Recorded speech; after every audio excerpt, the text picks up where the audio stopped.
Good morning, students.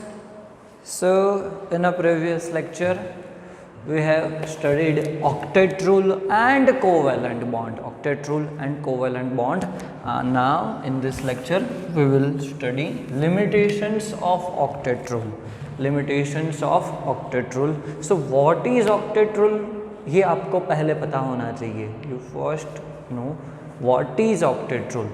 So, we know that any atom or molecule try to obtain 18th electronic configuration of 18th group element. That means in an outer cell there must be 8 electrons to become stable. So octet that means कोई भी elements जब combine होता है तो 8 electrons outer cell में बनने चाहिए. तो उसके अंदर फर्स्ट उसका एक लिमिटेशन है कि incomplete octet of the central metal atom. Incomplete octet है तो भी कंपाउंड स्टेबल है. तो भी क्या है? कंपाउंड स्टेबल है. कि in some compounds the number of electrons surrounding the central atom is less than 8 and this is specially the case with elements having less than 4 valence electron. For example, lithium is a central metal atom and in its valence cell only one electron is present. So lithium अगर हम लोग देखते हैं तो उसके अंदर सिर्फ क्या होगा? आउटर सेल में 2 ही इलेक्ट्रॉन होंगे तो लेस देन 8 हुआ. Same way beryllium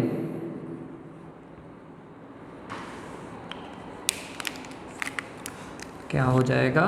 outer cell में सिर्फ 4 इलेक्ट्रॉन्स हो पाएंगे. एंड BCl3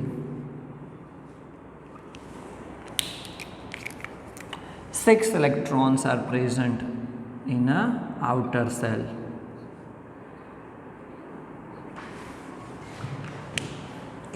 तो भी वो कंपाउंड स्टेबल है, ऑक्टेट रूल को फॉलो नहीं कर रहा है, तो ये उसका एक लिमिटेशन हो जाएगा कि incomplete octet of the central metal atom. Second one is also the same type incomplete octet, but यहाँ पे सारे इवन नंबर्स हैं. यहाँ पे ऑड नंबर होगा, ऑड इलेक्ट्रॉन मॉलिक्यूल्स. कि nitrogen oxide and nitrogen dioxide have odd electrons in their valence cell. Nitrogen oxide and nitrogen dioxide have odd electrons in their valence cell, though the octet rule is not satisfied. For example,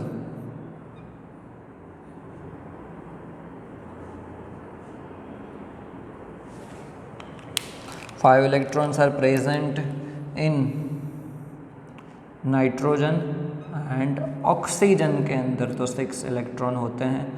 oxygen के अंदर तो 8 electron हो गए, but क्या हो जाएगा?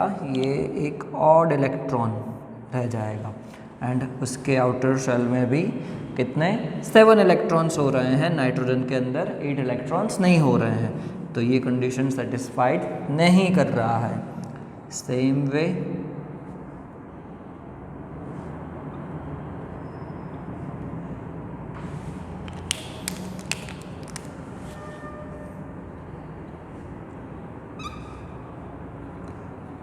NO2 में भी यही होगा कि नाइट्रोजन के अंदर क्या होगा? ऑड इलेक्ट्रॉन्स हैं.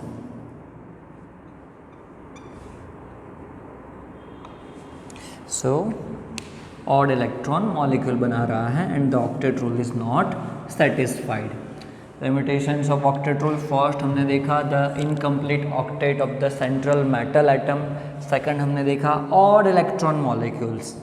नाउ अब क्या हो रहा था? इसमें तो 8 से कम हो रहे थे कंपाउंड के अंदर. Outer shell has less than 8 electrons. Now we will see outer shell has more than 8 electron, expanded octet. In this type of compounds there are more than 8 electrons present in a valence cell. More than 8 electrons, कि 8 से ज़्यादा है तो भी stable है। For example PCl5, H2SO4, SF6। So if we want to write तो ऐसा हो जाएगा कि कितने बॉन्ड बना देगा, 5 बॉन्ड क्लोरीन।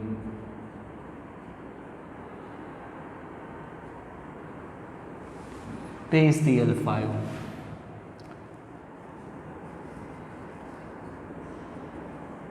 SF6 और H2SO4।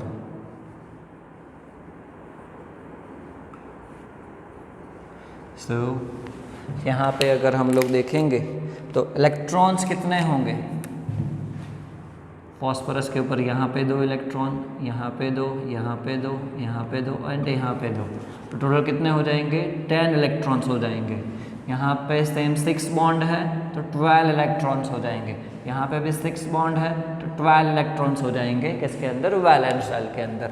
तो वैलेंस शेल के अंदर 8 से ज़्यादा इलेक्ट्रॉन्स प्रेजेंट हैं, तो ये भी एक उसका एक लिमिटेशन हो जाएगा कि एक्सपांडेड ऑक्टेट कि compound has more than 8 electrons in their valence shell. According to Lewis and Kossel law maximum कितने होने चाहिए, 8 इलेक्ट्रॉन्स होने चाहिए वैलेंस शेल में, बट यहाँ पे तो 8 से ज़्यादा हो रहे हैं, तो एक्सेप्शनल केस एक लिमिटेशन हो जाएगा ऑक्टेट रूल का कि सम ऑफ इन। बेसिकली अगर बोला जाए तो जो एलिमेंट्स हैं 3D ऑर्बिटल के बाद वाले, 3D ऑर्बिटल या 3p, 3s, 3p और 3D ऑर्बिटल्स के अंदर, उसके अंदर ऐसा देखने को मिलता है कि more than 8 electrons are present in valence shell. Now next one is noble gases है octet in their valence shell. Already noble gas जो है 18th ग्रुप एलिमेंट, उसी के ऊपर से तो लॉ बनाया था कि नोबल गैस तो स्टेबल है, they are chemically inert and they have octet in their valence shell. Noble gases have octet in their valence shell, तो वो तो बॉन्ड बनाने नहीं चाहिए, however they form a compound, however they form compounds. For example xenon बनाता है XCF2, XCO4, XCF2O2, okay, बहुत सारे वो भी कंपाउंड बनाता है xenon. Xenon is a noble gas and it has 8 electrons in their valence shell, तो भी वो कंपाउंड बनाता है। Okay, next one is this theory octet rule जो लुईस एंड कॉशल ने दिया था।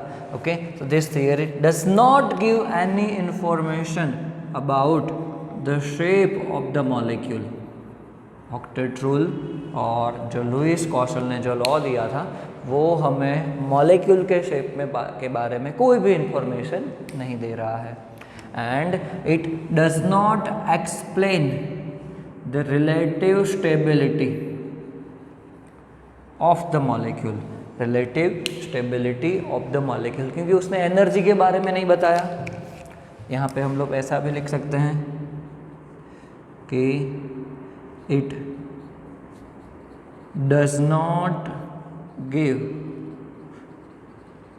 Any information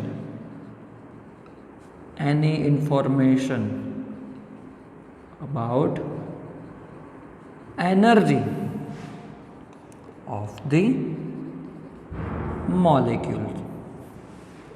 This does not give any information about the energy of the molecule. तो एनर्जी के बारे में नहीं बताया तो स्टेबिलिटी के बारे में ऑब्वियसली नहीं पता होगा। ओके, तो ये उसके लिमिटेशंस हैं ऑक्टेट रूल के, बहुत ही इंपॉर्टेंट है, 3 मार्क्स का क्वेश्चन है, पूछ सकते हैं, बराबर। तो आज के लेक्चर के अंदर हम लोग यहाँ तक रखते हैं octet rule and limitations of octet rule. Next lecture के अंदर हम लोग छोटे छोटे बहुत सारे टॉपिक्स हैं वो देखेंगे। Thank you.